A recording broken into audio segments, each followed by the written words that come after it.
Përshëndetje miq të emisionit ton. Sot do të flasim për një produkt natyral ku realizohet në mënyrë të harmonizuar midis natyrës dhe bletës. Po flasim për një ndër mjaltrat që mund të themi renditet ndër më të fuqishmit, më të suksesshmit për shëndetin e njeriut. Dhe për nga vendi që zë për pozicionin e tij në gati 300 lloje të ndryshme mjalti që ndodhen në natyrë, mjalti i gështenjës mund të vendoset në majat e piramidës ose në kulmin e kësaj piramide të këtyre llojeve të ndryshme të mjaltit. Mjalti i gështenjës, Castanea sativa, nuk është asgjë tjetër veç se një pikë qelibari që ruan në brendësinë e saj një laborator të tërë biologjik. Një filozofi që flet se gjërat e mëdha vinë pak e nga pak, nuk mund të vinë me shumicë, sepse edhe ky mjalt që mblidhet nga nektari i gështenjës, po kështu formohet pik derisa mbushet, si të themi, kavanozi. Tek mjalti i gështenjës vëmë re se si ëmbëlsia dhe ithtësia e tij, sikur tregojnë firmën e natyrës, të mbushur plot e përplot me sekretet e kohëve. Ari qelibar i pyjeve shekullor që mban aromën e drurit, ndër më të pasurit me përbërësit bioaktiv. Po cilët janë ato përbërës që mjaltin e gështenjës e ngren me të vërtet në majën e piramidës së llojeve të mjaltit? 1. Karbohidratet shkojnë në vlerën 75 deri në 82%, ku vendin e parë do ta zër fruktoza që kap një vlerë 35 deri në 42%. Glukoza afërsisht 25-32%, pak sukroz zakonisht më pak se 5%. Oligosaharidet me një efekt probiotik në organizëm. Ka afërsisht 15 deri në 20% ujë dhe këtë duhet ta kemi parasysh kështu.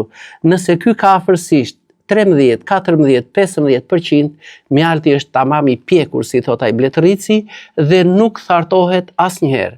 Nëse ky i afrohet, pra një mjalt i papërpunuar mirë, që mund të na shkojë deri në 20% lagështirë, është mirë që këtë ta lëm hapur ose t'i vëmë një rrjet në mënyrë që të na largohet një pjesë e lagështirës dhe të jemi pas të sigurt që ky mjalt asnjëherë nuk fillon me atë procesin e fermentimit. Në brendësi të këtij mjalti ndodhet vitamina C, grupi ose kompleksi i vitaminave B1, B2, B3, që është niacina, B5, B6, folatet me B8 dhe minerale të shumta, si kaliumi që është i bollshëm, shumë i dobishëm për zemrën, kalciumi, magnezi, fosfori, natriumi, hekuri, mangani, zinku dhe bakri, që të gjitha këto mikroelement janë të atilla që me të vërtet na formojnë një ansambël të tërë që ndihmojnë fuqishëm në fuqizimin e organizmit dhe në plotësimin e atyre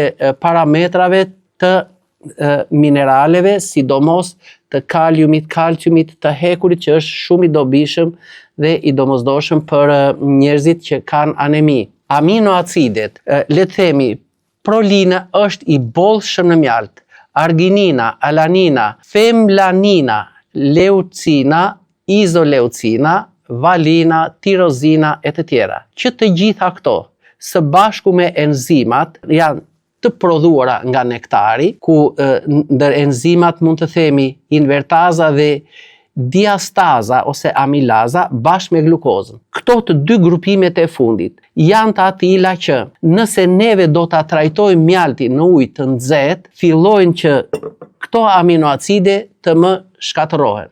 Veç kësaj, duhet kemi parasysh një gjë tjetër. Këtu do më krijohet në momentin që neve e konsumojmë dhe ky mjalt hyn në zor, atëherë na krijohet, si të thuash, ai peroksidi i hidrogenit, që është një antioksidant i fuqishëm. Veç kësaj, një grupim tjetër tek mjalti i gështenjës janë acidet organike, ku ndër vendet e para do të përmendim acidin glukonik, citrik, malik, suksinik, acidin formik, dhe la formika që ndodhe edhe tek melingona, dhe acidi laktik.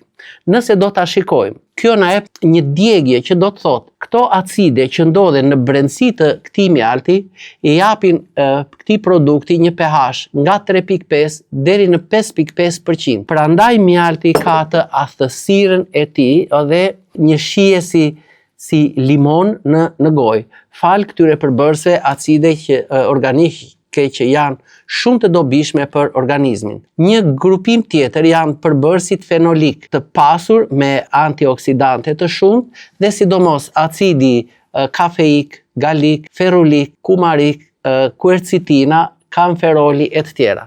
Pra, nëse do t'i shikojmë këto lloje acidesh dhe flavonoidesh në brendësi të këtij mjalti, do të vëmë re që së bashku edhe me këtë pinocembrinën e tjera, i japin një fuqi organizmit sa antioksidative, po aq edhe rigjeneruese, si thuash një njeri që është me një lodhje, me një këputje nervore e kështu me radhë, fillon që të ndjej atë ndjesinë e të ndjerit mirë që në gotat e para që do të pim me çajin të shoqëruar me mjalt. Përveç kësaj, përbërësit aromatik që ndodhen në brendësi të kavanozit, siç janë për shembull linaloli dhe benzaldehidet, fenilacetialdehidi, i japin një shije karakteristike mjaltit të gështenjës, si të thuash një hidhëtir, po njëkohësisht të përzier me një aromë të drurit.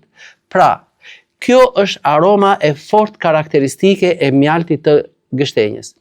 Përbërësit e tjerë si polifenolet, pigmentet ngjyruese natyrore që po ta shohim, është me të vërtetë si ai qelibari i shumë vjetëruar, acidet nukleike që ndodhen këtu, që i lën gjurmë në këtë, e bëjnë mjaltin e gështenjës shumë të fuqishëm dhe veprues në organizëm.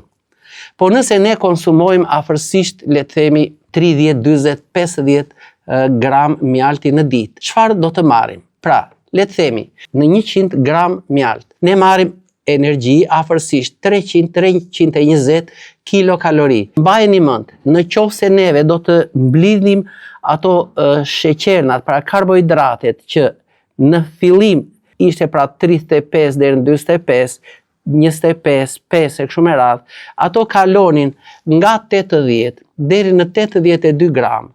Dhe po ta shumëzoj me 1 kalori që na jep 1 gram, atëherë arrim rreth 320 kalori për 100 gram mjalt. Ka proteina shumë pak, 0.3 deri në 0.5 gram. Ujin e theksuam, luhatet 15, 17 deri në 20 gram për 100 gram produkt.